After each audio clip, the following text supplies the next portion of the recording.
السلام علیکم ورحمۃ اللہ وبرکاتہ۔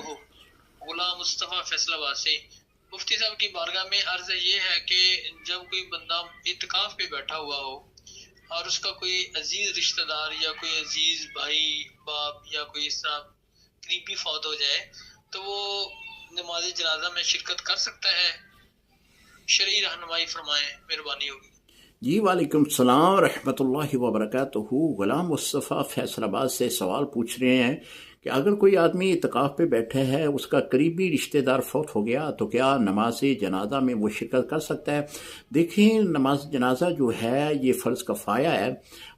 اگر وہ اعتکاف پہ ہی بیٹھا رہے، کوئی اس کا عزیز کوئی گھر میں سے کوئی بھی نماز جنازہ پڑھ لے گا تو اسے ثواب مل جائے گا۔